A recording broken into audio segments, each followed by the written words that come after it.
बांग्लादेश और इंडिया का मैच, ये होता है मैच।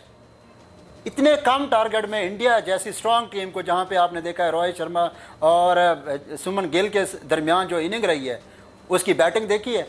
10 ओवर में पहली विकेट गिरी है और 70 रन तकरीबन हो चुके थे उनके, और हमारे 22 रन दायरे के ओवर 10 ओवर में 22 रन थे। डूब मरने का मकाम है। यही चीज़ें होती हैं जिनसे आपने सीखना होता है। अब न्यूजीलैंड से आप मुसलसल एक तो हार और दूसरा इतनी बदतरीन हार से दो चार हो रही हैं। ट्रायंगुलर सीरीज़ में, होम सीरीज़ में, और होम ग्राउंड का जो एडवांटेज है ना, वो तो आपने उसका तो मीनिंग ही चेंज कर दिए। 228 रन को बांग्लादेश जैसी टीम ने किस तरीके से फाइटिंग कर दिया था। अगर आज गिल सेंचुरी ना करता तो मैच फंस गया था। कहाँ तक वो लेके गए हैं। और उसके अलावा स्पिनर्स का रोल आपने देखा है किस तरीके से है। और आपके क्या मिस्ट्री बॉलर साथ में लेके गए हैं। स्पेशलिस्ट बॉलर आपके पास कोई नहीं है। इंडिया की तरफ से देखें, 3 उन्होंने आज स्पिनर को यूटिलाइज़ किया है, और किस तरीके से उन्होंने बांध के रखा हुआ था बांग्लादेश की पूरी बैटिंग लाइन आपको। और उसके साथ अगर बांग्लादेश की बात की जाए तो आपने देखा है मिराज को, और उसके साथ अगर बात की जाए जो आज 2 विकेटें लेने वाले भी हैं, रशीद हुसैन, एक ने 37 रन दिए हैं 10 ओवरों के कोटे में, और एक ने 38 रन दिए हैं। और हमारे 70, 80, 90 से तो कम जाते नहीं हैं। और फास्ट बॉलिंग का फास्ट बॉलिंग को यहाँ पे किसी किस्म का सपोर्ट नहीं मिल रही। ये मारधार वाली क्रिकेट है। शामी ने 5 विकेट नहीं लिए, और हमारे शाहीन शाह अफरीदी और ऐसी पेस और ऐसे inswing, outswing, yorkers, deadly yorkers, और क्या कमाल की बॉलिंग करने वाले। देखें आगे जो भी खड़ा है ऐसे बॉल कर रहे हैं जैसे ये आज डेब्यू कर रहे हैं, और उनको 200 मैचेस हो गए हैं। जसप्रीत बुमराह की इंजरी का ज़रा बराबर भी एहसास नहीं होने दिया उन्होंने। और हमारे साइम अयूब गया, टीम का बेड़ा गर्क हो गया। फ़खर गया, टीम का बेड़ा गर्क हो गया। वो भाई नो डाउट वो बहुत बड़े प्लेयर हैं, बहुत अच्छे प्लेयर हैं। साइम फॉर्म में आया था, फ़खर बहुत बड़ा प्लेयर है, लेकिन इतने बड़े प्लेयर अब सईद अनवर को आप आके खिलाएंगे, वो खेल सकेंगे? 2-2, 3-3 साल आप उनको रेस्ट देते हैं। अब इसको देख लें, फ़खर को 1.5-2 साल के बाद कम बैक कर रहे हैं। तो इस तरह से इंजरी नहीं होगी तो क्या होगा? फिटनेस लेवल आप लोगों का ये है। पता नहीं ये आप ये फील्डिंग की इनकी प्रैक्टिस कराते हैं कि नहीं कराते। वो 40 से ऊपर हो गया है रोहित शर्मा। कहीं से लगता है कि ये इसकी फिटनेस में कोई प्रॉब्लम है? हमारे कल के बच्चे हैं, और ज़रा सा डाइव क्या करें कभी, बस क्या इनकी इंजरी के हवाले से बात करें, परफॉर्मेंस के हवाले से बात करें, या ओवरऑल मैच की परफॉर्मेंस के ऊपर बात करें। मुझे तो इतना दुख हुआ है आज से अगर ये नहीं सीखेंगे तो फिर ये कभी नहीं सीखेंगे। आज बहुत बड़ी अपॉर्चुनिटी इन्होंने देखी होगी किस तरीके से इंडिया ने मैच को, और ये देखें ये होता है इंटेंट, जीतने के लिए उन्होंने खेला था और वो जीत के भी दिखाया। अगर वो पहले 10 ओवर 22 रन बनाते, इनके बाप से भी ना बनता ये टारगेट, ये चेस ही ना होता। और आप लोग हैं 320 रन चेस कर रहे हैं, और आपका इंटेंट ये है 10 ओवरों में आपके 22 रन थे, और आपका इंटेंट ही नहीं था कि आपने जीतने के लिए जाना है। आपने तो बस खाना पूरी करनी थी। अगर ये पहले के 10 ओवर आप यूटिलाइज सही से कर लेते, और 25 ओवर आपके डॉट गए थे, आए डॉट गिने इतनी टफ कंडीशन में जहाँ पे 33-34 रन पे बांग्लादेश के 5 खिलाड़ी आउट हो चुके थे। मतलब आपकी एक तो ओपनर और साथ में आपके टॉप ऑर्डर, मिडल ऑर्डर तकरीबन सारे जा चुके थे। उसके बाद टेल एंडर ने सहारा दिया और 228 रन पे लेके गए और फाइटेबल टारगेट सेट किया, और इंडिया जैसी टीम को एक दफ़ा हिलाया है। तो ये इंटेंट होता है जीतने वाला। जो पाकिस्तान है, कुछ पिछले प्रीवियस मैचों की बात की जाए तो इनका इंटेंट जीतने वाला नहीं है। हर बंदा अपनी अपनी बस जगह पक्की करने के चक्रों में है। वो बाबर सईद की आप देख लें स्ट्राइक रेट, इस स्ट्राइक रेट से क्या करना है मेरे भाई।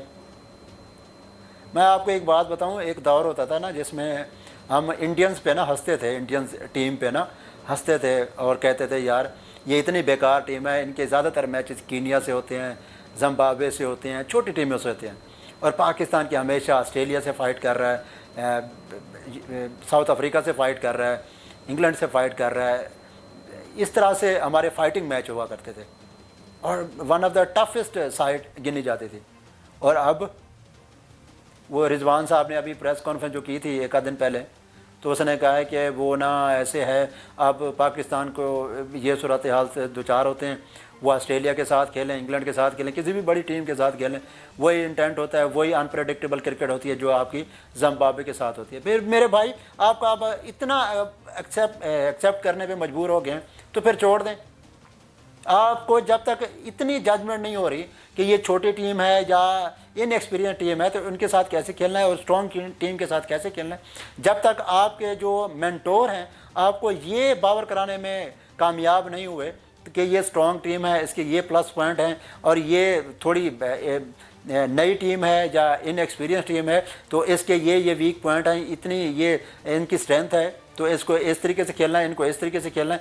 जब तक आपको इस बारे में उन्होंने सही से प्रॉपर गाइड नहीं किया जाए, इसके बारे में प्रॉपर लेक्चर या प्रॉपर चीज़ें आपको नहीं समझाएं, फिर रहने दे। आपका नेशनल कैप पहनने का कोई हक़ नहीं है मेरे भाई, जब आपको यहाँ तक भी पता नहीं है कि आपके लिए दोनों टीमों के लिए आपकी अनप्रेडिक्टेबल सिचुएशन होती है, चाहे स्ट्रॉन्ग टीम हो चाहे वीक टीम हो। अब आगे मैच इंडिया के साथ आ रहा है, वो तो तकरीबन वन साइडेड, आज मैं मेरा बात लिख लें, वन साइडेड होगा। आपकी बॉलिंग देख लें, बिल्कुल फ्लॉप, और जो आपकी स्ट्रेंथ होती थी फास्ट बॉलिंग वो बिल्कुल नाकस रही हैं। और स्पिन में आपने पार्ट टाइम यूटिलाइज़ किए हुए हैं, और पार्ट टाइम 2 बॉलें सीधी कर लेगा, 3 बॉलें सही डायरेक्शन में सही लाइन में डाल लेगा, वो तो पार्ट टाइम बॉलर हैं।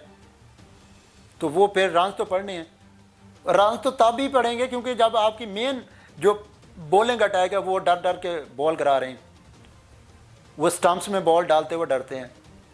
जब तक बॉल आगे नहीं करेंगे रिवर्स स्विंग आपको कब मिलेगा। शामी ने आज बॉलिंग नहीं की, जब बाकी बॉलर्स को आज चौथा मैच खेल रहे थे राना, तो उसने क्या कमाल का स्पेल किया, आपने देखा है किस तरीके से ब्रेक थ्रू दिलवाए हैं और बाकी सारी चीज़ें आपके सामने हैं। तो मेरे भाई खुदा के लिए कुछ सीख लें, और परसों का जो आपका संडे का मैच है इंडिया के साथ, थोड़ी सी पाकिस्तान के लिए कुछ ना कुछ लाज रख लें, कम से कम फाइटिंग तो करें, फाइट तो करें, थोड़ा इंटेंट तो नज़र आए, थोड़ा लगे तो सही, बॉडी लैंग्वेज से तो लगे कि आप जीतने के लिए खेल रहे हैं। उसने 50 बना लिए, बस उसका यही काम था बाबर साईं का। रिजवान साहब आए 18-20 पे 4-5 रन बना के गए। सऊद साहब आए, क्या डोमेस्टिक में मार धाड़ वाली क्रिकेट खेलते हैं, इधर पता नहीं क्या मौत पड़ जाती है।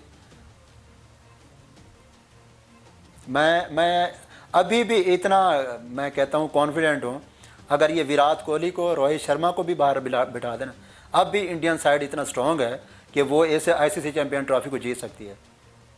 और आपके, मैं कहता हूँ आप जितने भी पुराने खिलाड़ी हैं जिनको आप कहते हैं कि इनको भी होना चाहिए, इनको शर्जील फलां फलां, उनको भी ले आना, फिर भी आपका काम नहीं है। जब तक आप सोच नहीं बदलेंगे, अपना इंटेंट नहीं सेट करेंगे, तब तक मेरे भाई आपको कोई जीत नहीं मिलेगी।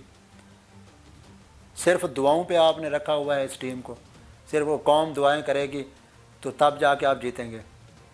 अब 10-12 दिन, 5 दिन, 8 दिन रमज़ान को देर है, तो बरकतों के लिए तो अभी थोड़ी देर है ना, तब तक के लिए आप क्या करें। हम हर दफ़ा तो रमज़ान आ जाता है, फ़लाँ रमज़ान आया था, 92 का वर्ल्ड कप रमज़ान था, दुआएं थी, वर्ल्ड कप जीत गए। उसके बाद रमज़ान आया 7 में, और सॉरी 9 में, फिर आप जीते।